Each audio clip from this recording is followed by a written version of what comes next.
Did you ever get replaced by a tool before? Oh, that's a great question. Yeah, no, that's a great question.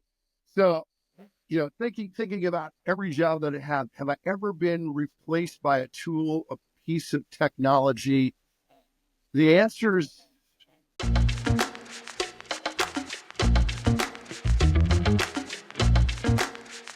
Hey, this is Michael Ocean, founder and CEO of SellMeThisPen AI, the only all-in-one sales coaching platform that helps sellers with roleplay practices, real-time coaching, while taking care of their non-revenue tasks like note-taking and CRM updates.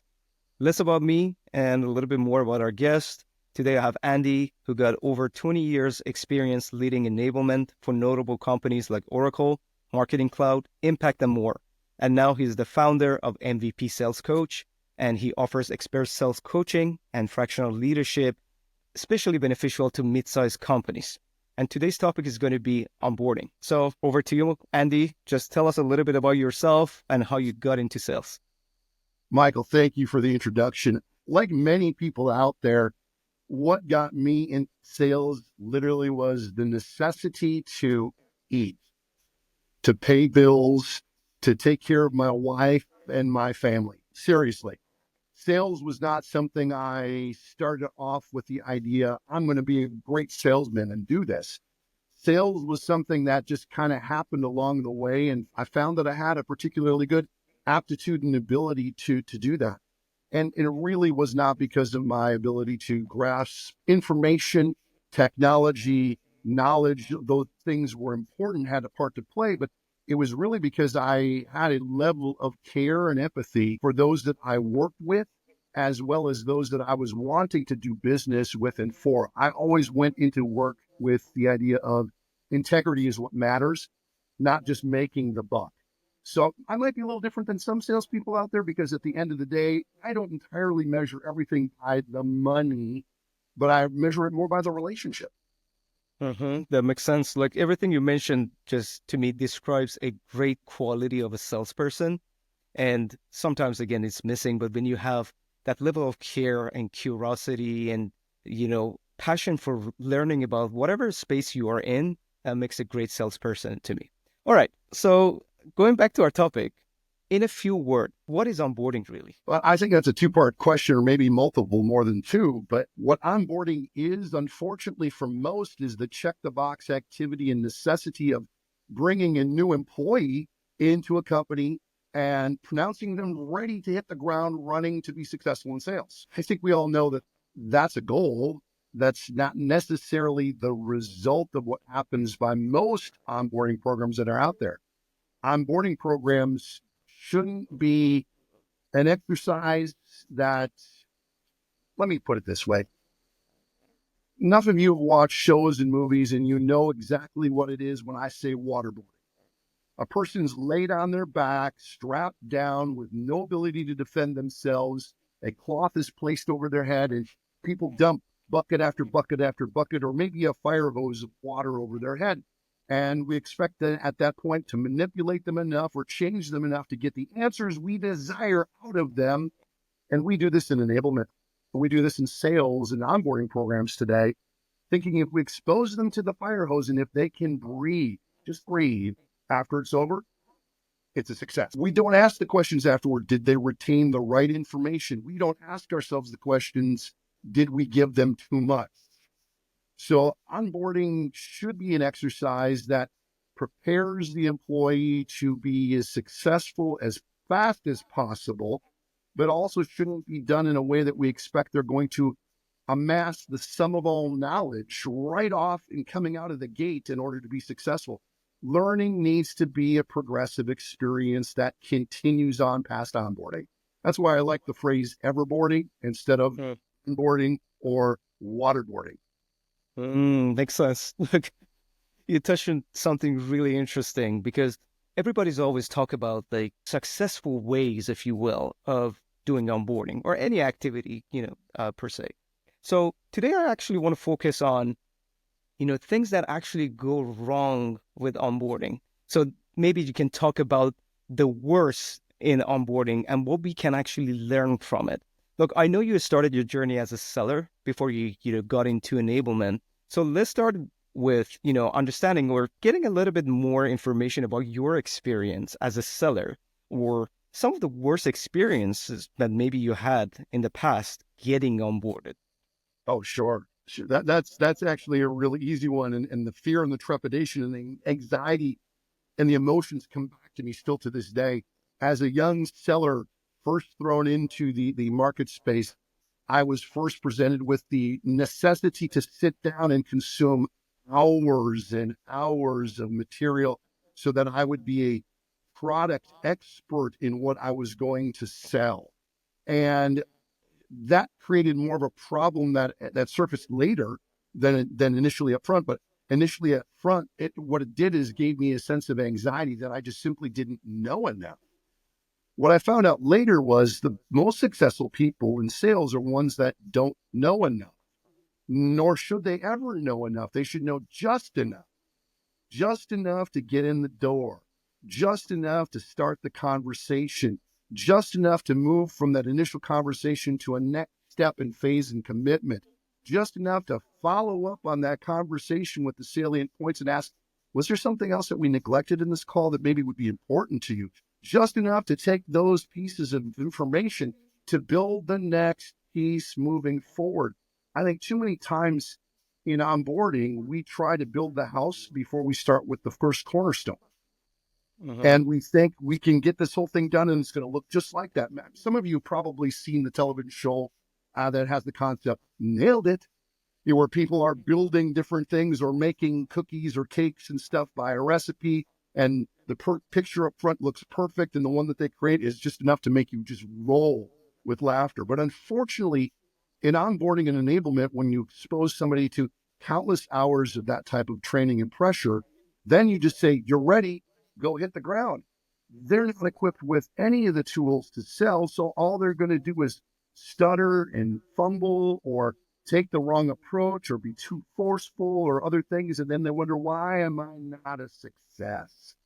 Why Mm-hmm. is this not happening? The company said, if I just give you this and if you just do this, you will achieve this. And the math doesn't add up because that's not onboarding. That's just something being forced on people, perpetrated on them by those that are above them that don't have a clue, number one, how to sell, number two, how to represent their own company, and they certainly don't have a clue of who their customer is. This is the big problem that we face. We're tailoring onboarding programs without taking the right things into consideration. It's one thing to align with your company's objectives, your key metrics and results, the KPIs, and all of those wonderful things. Those are all important. But often we lose sight of the reality of that it needs to align with your customer too, and probably first. Mm-hmm. And so Mm-hmm. most onboardings are created backwards with the thing that we have in our mind that it needs to be, with nobody who's a skilled builder helping you and coaching you each step of the way to get you there. Too often we think it's the program, the program, the program. If you run the program, great, you'll get there. But too many people's programs aren't simple. That's a great word. They're not simple. They're not proven. They're not repeatable. And this is an issue. We can't make it simpler for our salespeople and remove obstacles out of their way. No onboarding is ever going to be successful. We need a Mm-hmm. simple, proven, repeatable sales process. We need to eliminate obstacles out of the way. We need to give them tools in order to be successful. And we need to do these things continually, not all at once, just Mm-hmm. enough, just in time. Keep that train rolling down the tracks, I guess is what I would say. Mm-hmm. Look, I think this is honestly madness. We all experienced almost the same thing. We got a lot of information, really focus on the product to begin with, all the bells and whistles that we offer. Really less, focus on buyer personas or how, to your point, our buyers want to interact with us. Why is this happening? Like still in 2024, you see companies like really focus on giving a lot of materials at the beginning and say, hey, we give you everything you need it. And then we fail, and who is to blame? The rep. So why are we doing this? Like, what's the main reason behind this? It really frustrates me that the rep gets the blame all the time, and it's not fair. It's not right. As a sales leader, we should be all about making the rep's job better and easier, giving them what they really need, not just what we think they need. And I think it starts with a fundamental problem. And as we look at the world of sales, we have all seen this. The most successful sales executive usually gets promoted to become the sales leader. And 9.9 times out of 10, this is a statistic I know to be true. I might be making it up slightly, might be just 9.8, but more often than not, that promoted person is never a success as a sales leader because they've never been equipped with the tools to be that. So inevitably they go in and they start maybe off well with the right intentions of trying to make the rest of the sales team better, but they end up having to take over being the number one seller in order to see the success. So what that did was it made them take their own quota plus the quotas of everybody else and become responsible for them. Well, wait, isn't the sales manager supposed to be responsible for all the quotas? Well, yes and no. They need to be more responsible for equipping all the salespeople to be successful. Well, now we created this thing called sales enablement. What once was seen as just training has become a whole lot more. In fact, it's a problem to call sales enablement training because it's not. You don't Mm-hmm. train people. You train animals, not people. Roderick Jefferson, I'm giving you credit for that quote because it's yours. You simply need to enable people. What does that mean? You need to give them the right information at the right time in correlation with the right coaching and support in order for them to make use of all of that correctly. Here's the problem. Just like that sales manager being promoted into a position of leadership they're not capable for, we've got a whole bunch of people in enablement today that have never been prepared for the role that they are in either. So first and foremost, I love that, you know, I love what you share. So we train animals, we enable people. We are dealing with people. So it's not about training. It's a whole journey of enablement. It makes a lot of sense. So what would be the solution? Just imagine if someone wants to get into enablement. What's the solution? Like where should we start? So I was asked that question many years ago when I was working at Oracle Marketing Cloud. We were bringing on cohort group after cohort group, a lot of BDRs and account executives and sales engineers all being enabled, being onboarded into the company. And they would inevitably, in each and every one of those groups, come up to me and say, how do I get to do what you do? It looks to be really fun. And I said, you don't. And they looked at me with kind of like shock and awe. What do you mean I don't? I said, sales enablement is not just running a cool program. You might be a gifted speaker or a talented speaker. You might be a good program manager, and those skills are important to have. But the problem is if you don't relate to salespeople and all you are is that program manager who has amassed yourself with a lot of knowledge. You can get a lot of knowledge out there from a lot of different sources today. A lot of it's good, a lot of it is okay, and some of it's just not right. But knowledge is not the replacement for experience. And so telling somebody who wants to go into sales enablement, what you need is experience is something that they don't want to hear. What do you mean by that, Andy? Well, what I mean is I want you to be the best BDR or SDR that you can be.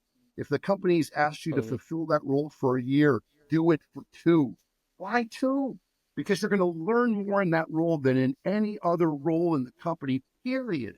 And once you've mastered those skills and those techniques, they're only going to go on to serve you better as you become an account executive or as you realize, no, I really am drawn in by this technology and I really don't like selling itself, but maybe I like to explain the technology to somebody. Oh, that would make me maybe a sales engineer.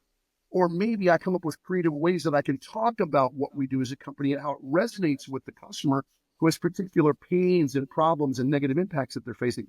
And I can paint a picture of how our products or solutions can solve those. But wait a minute, I might be better off in marketing. So enablement might not be your resting spot, but if you gain experience in those other areas, you finally have something of value to bring into the world of enablement. Enablement is only valuable when they have experience. Experience is a mixture of both success and failure.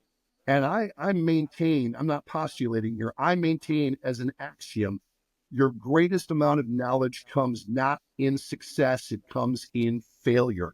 Your ability to embrace that, to realize that there needs to be a different way, to examine thoroughly, to come up with steps to avoid the pitfalls and the roadblocks that might have come up, and to pivot and learn from those things. And it isn't until you take the knowledge coupled with the experience that you finally get to what's finally necessary for you to complete the role of enablement leader correctly, or sales manager correctly, or sales VP correctly. I'm throwing them all in here together.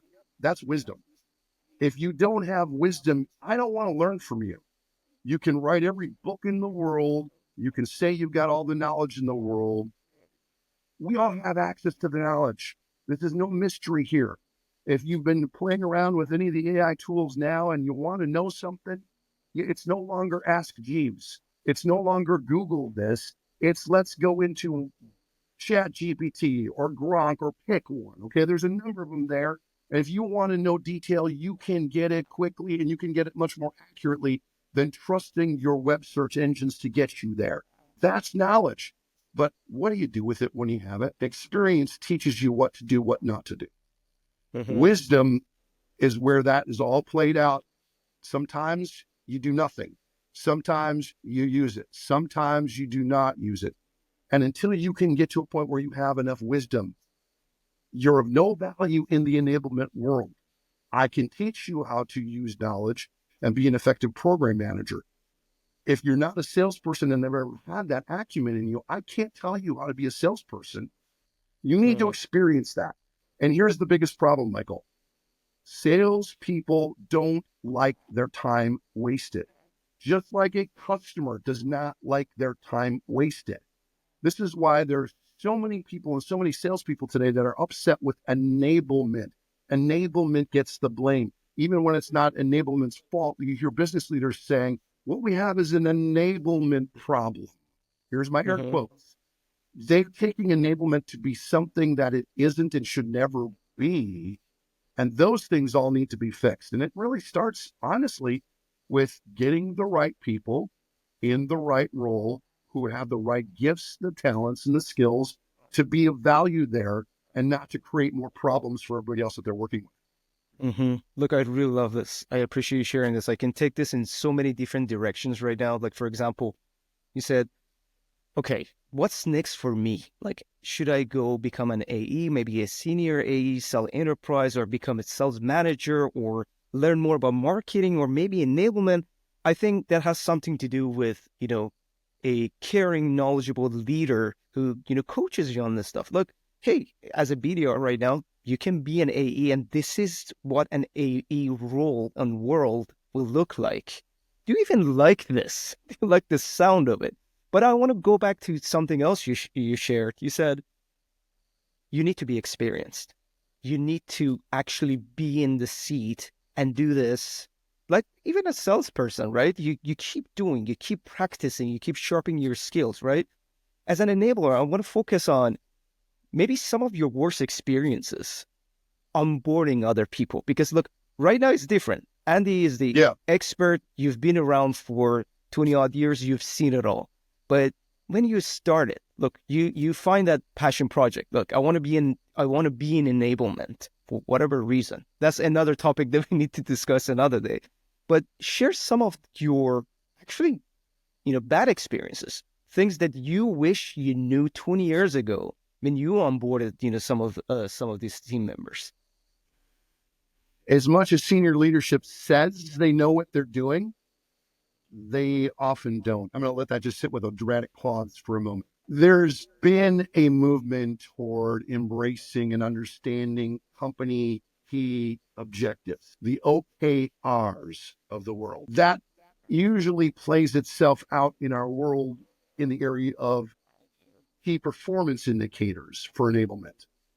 But to talk about key performance indicators before we are in alignment with the company objectives and key results is never going to get the bus to the right depot, much less to the right destination with the right people. This is the problem. Alignment within the company and what you're doing, more often than not, it's not aligned. And if you don't start right, you can't finish right. No matter Mm-hmm. how hard you try, no matter how good your programming is, no matter how skilled you are as a leader, no matter how wonderful the HR department has done in vetting and getting you the right clay to mold, if you will, in the company hires that they've made. You Mm-hmm. can have all the best materials, you can have all the most skilled people, but if you can't get alignment all the way through, it's simply not going to happen. And this is one of the biggest and toughest lessons learned and relearned and relearned and repeated over and over again. I guarantee you it's probably happening. It's happening in your company, wherever you are and you're watching this today. It's happening and you know it and you can pinpoint. What do I do about it? Sometimes there's nothing you can do about it. It's interesting. Look, I know the time is limited, so I'm gonna ask my last question. 20 years in, you've seen, different technologies, popping up. All these advancements, obviously, comes with a price. Yes. Did you ever get replaced by a tool before? Oh, that's a great question. Sorry. Yeah, no, that's a great question. So, thinking about every job that I have I ever been replaced by a tool, a piece of technology? The answer is no. Never an actual piece of technology or tool itself has replaced me. Have I ever been replaced by a tool, however? The answer is yes. Yeah. And I have been replaced by a chief revenue officer before with no experience as a chief revenue officer and no experience in enablement, but they thought they could just take over where it was and keep it running or maybe even improve it from where they were. They had no understanding where it was going, how it was going to get there, much less everything else in the realm of their responsibility. So I know what it is to be replaced. So I think you're asking really I think the question you're asking is really this. Should I be intimidated by the world going to AI this, AI that? I was Can about to these say it. things You read happen? my mind. Go Yeah. for it. So, as we look at AI today, I don't think it's something to be afraid of. I've had the conversation, and you've probably had the conversation. Some others have had it as well. Is AI going to replace a business development rep or an SDR, for example? And I said, unless they're selling something so simplistic, the answer is never. Number one, as a customer, do I want to be sold to by automated technology? The answer is no. I want a person. Think about being routed on a call routing system. How many times are you in that system and they're giving you prompts that you don't resonate with and you're going, oh, oh, oh, oh, oh, I want the operator now. Give me a live person. It Mm-hmm. already is the point where it's annoying every one of us in that fashion. AI is the same way. AI can be a wonderful tool. It has the potential, not the guarantee. It has the potential to empower, to reshape or redirect enablement and selling efforts by streamlining processes, by equipping and allowing teams to function at a higher level. It can deliver real-time data insights as you need it to make you much more responsive and quicker to be effective. Um, Virtual coaching is one of the biggest needs I think AI can actually meet today more than anything else. If I can have a better way of managing role play with my reps, this is a skill almost forgotten by a lot of sales teams and enablement teams. I don't know why it's forgotten. I don't know why it's not practiced more, but you think about any sports person, if they're not practicing their game, whether it's a golfer at the driving range, whether it's the quarterback that's taking the warm-up snaps, trying to pinpoint where they're throwing, whether it's a soccer player practicing against a wall with a drawn of the goal as they're kicking and where those circles are in the corners, that there are those killer corners that no goalie can defend on unless they're amazing, right? Unless you're practicing these things, you're not going to hit it. You're not Mm-hmm. going to hit it when pressure comes. You're certainly not going to hit it when you're relaxed either. And why don't we realize this in sales, that if we practice more, we will be better? You need to practice in order for it to become permanent. You're practicing something one way or another, and your practice makes things permanent. Are you Mm-hmm. practicing the right things? Are you Mm-hmm. practicing the wrong things? By not practicing, you're already practicing the wrong things. And so I'll cite for an example. I was doing a lot of onboarding with cohort classes coming in, and we would take them through an exercise where they would role play things from a beginning of how do I handle my elevator pitch? And in Mm-hmm. 30 seconds to 60 seconds, how can I state clearly who I am and what I do and why you should even care? And we take that to build a case to where they're relating to their prospect or suspect customer in a way that draws in interest, that creates building interest, and it creates an opportunity to align with the problems and pains that the customer is facing, and ultimately concludes in a case where, hey, we've determined that the technology that I sell or the product that I sell is actually a fit for you that solves some of these things. Would you agree? Yes, says the customer. Well, Mm-hmm. let's move forward with this deal. We can practice this with an AI role play coach. I didn't have the time to do this with 25 new hires coming in a cohort class in 5 different role plays from start to finish in that onboarding segment in order to justify them being successful. I would need to spend how many hours with each one individually to work on them through those role plays and coaching to create a greater strength. If AI could take a perfect model that's been created that can deal with a company's version of sales framework, whether that's Medic or MedPick or something else, if it can take that and then it can take specific sales methodology, whether that's Sandler, Miller, Hyman, Challenger, Force Management, pick one. But whatever one the company picked, we need to align with that in our role play. And then we need to align in that role play. Who's the ideal customer? What's the ideal customer profile, the ICP? What is it? Okay, are we Mm-hmm. talking to the right customer? Great, we are. What persona should we be selling into? And so we create a role play that deals with all those metrics all the way through, and then they can practice those scenarios all the way through. That takes time off of me. That takes time off of my enablement team. That takes time off of the sales management and the sales leadership. They can practice in a way that they become knowledgeable, but comfortable because there's not the intimidation factor of doing what Mm-hmm. we're doing right now and having that conversation face to face, right? Yep. We can ease them into that role with AI as long as it's built correctly to perform a lot of those tasks to get them more proficient and stronger in a way that they can be more comfortable in their roles and in their jobs, and they can drive actual success. And ultimately for the company, what does that drive? Revenue. The more successful they are, the more revenue will be generated. It pays for itself. A well-run onboarding program, a well-running onboarding and everboarding and enablement program, you should never have to worry about where's the money coming from to get this there. If you're building it correctly up front, it will deliver what it needs. And I think AI, as we move forward, is a big part of that. Enablement folks, you should be embracing the tools. They're out Mm-hmm. there. They can save you valuable time, not replace you, but help you to run things more effectively, more efficiently in many ways. Ultimately, the sales team that's not using AI to help with their forecasting and their pipeline management, what are they doing?